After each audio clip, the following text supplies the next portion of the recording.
You think you're a good man because you're not evil. You're wrong. The Stoics knew a terrifying truth that most men spend their entire lives avoiding. Being zero on the moral scale is not being virtuous.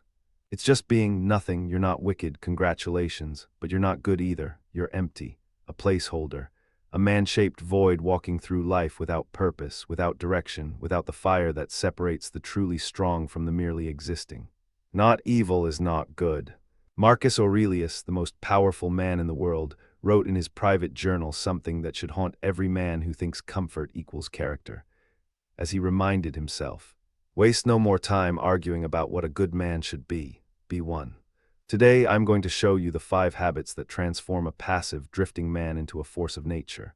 These aren't productivity hacks. These are the ancient codes that built empires and forged legends. And by the end, you'll have to make a choice. Remain comfortable in your mediocrity, or begin the painful journey toward becoming who you were meant to be. Be proactively good. Here's where most men fail without even knowing it. They think avoiding harm is the same as doing good. It's not. Not hurting people is the bare minimum of being human. It's the floor, not the ceiling.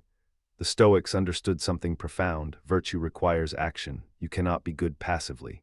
No man is good by accident. Virtue has to be learned.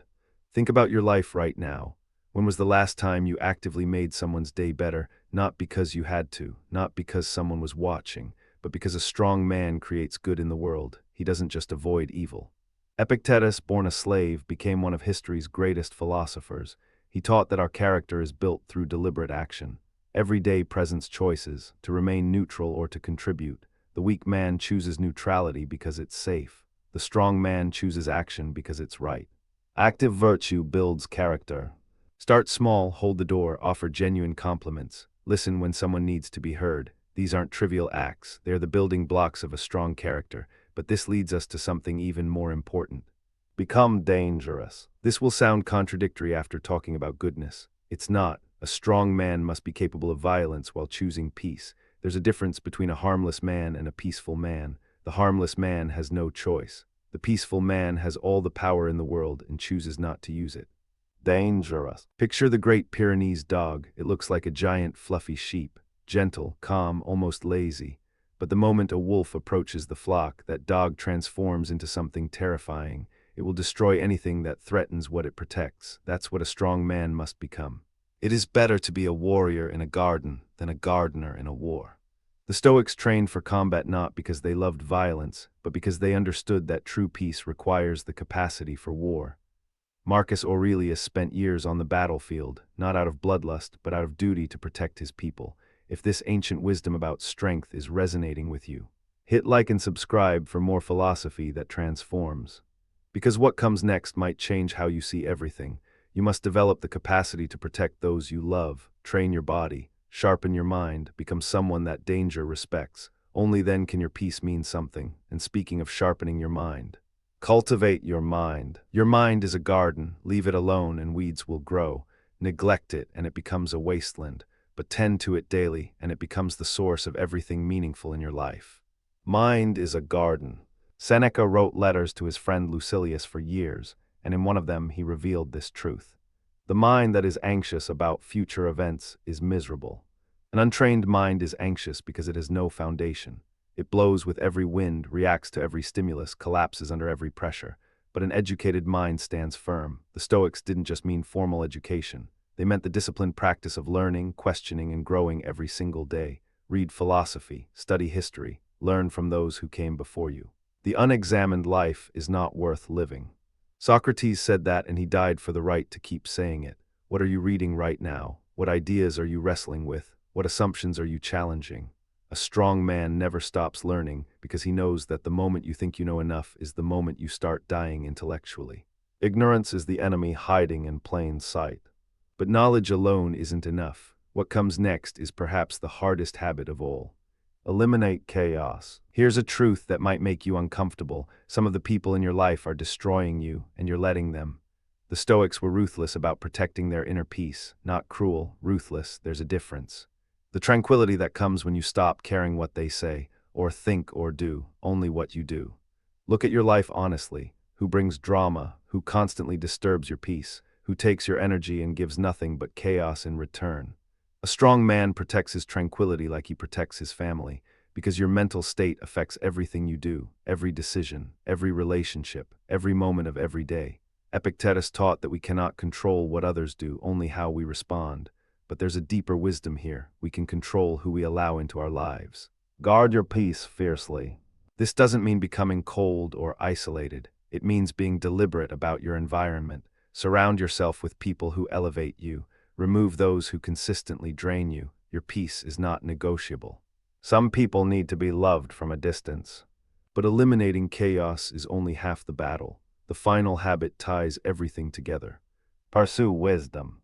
Knowledge and wisdom are not the same thing. You can know everything and understand nothing. Aristotle, one of history's greatest minds, put it perfectly. He said that knowledge is knowing a tomato is a fruit. Wisdom is knowing not to put it in a fruit salad. That distinction matters more than you realize. A man can memorize every philosophy book ever written and still make terrible decisions. Because wisdom isn't about what you know, it's about how you apply what you know to navigate the complexity of life. Wisdom guides, knowledge directs. The Stoics pursued wisdom above all else because they understood it was the master virtue. From wisdom flows courage, justice, and temperance. Without wisdom, you're just collecting facts like a library that nobody visits. The only true wisdom is knowing you know nothing. Pursue wisdom by reflecting on your experiences. Ask yourself why things happen, not just what happens. Connect ideas across different areas of your life. A wise man learns more from his enemies than a fool from his friends. Study the consequences of actions, both yours and others. This is how you build judgment that serves you in every situation, but wisdom alone won't save you if you don't know where you're going. Define your vision. If you don't know your destination, how will you know when you've arrived? This might be the most important question a man can ask himself. Destination. Most men drift through life reacting to whatever happens next. They have no vision, no clear picture of who they want to become, and so they become nothing in particular, just a collection of accidents and reactions. Seneca warned about this centuries ago. If a man knows not to which port he sails, no wind is favorable.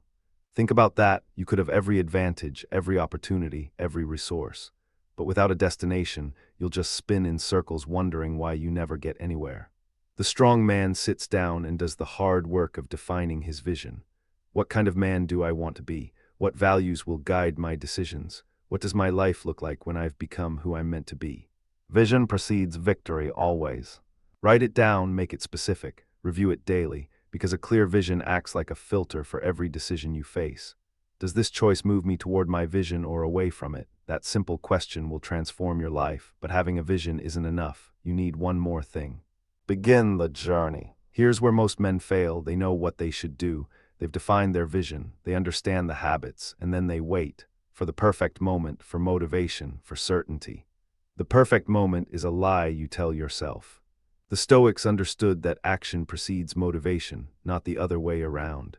You don't wait to feel like a strong man before acting like one. You act like a strong man until you become one. Well-being is realized by small steps, but is truly no small thing. Zeno, the founder of Stoicism, knew that transformation happens in inches, not miles. Every day you make choices. Each choice either builds the man you want to become or tears him down. The journey of 1,000 miles begins with a single step. Start today, not tomorrow, not next week. Today, choose one habit. Practice it until it becomes automatic, then add the next. Start now, grow daily. The man you want to become exists in your future, but the path to him starts with your next decision. What will you choose? And there's one final secret the Stoics knew about this journey. Become the act. The ancient Stoics had a practice that sounds almost like deception, but is actually the deepest form of self-transformation. Pretend to be the man you want to become until you become him. Become. This isn't fake it till you make it. It's far more profound. When you act as if you already are the strong, wise, dangerous, peaceful man you envision, you're not lying, you're practicing. You're training your brain to think differently, your body to move differently, your soul to respond differently. We are what we repeatedly do. Excellence, then, is not an act, but a habit. Every great man you admire was once exactly where you are now. They weren't born strong. They decided to become strong. Then they acted strong until strength became their nature.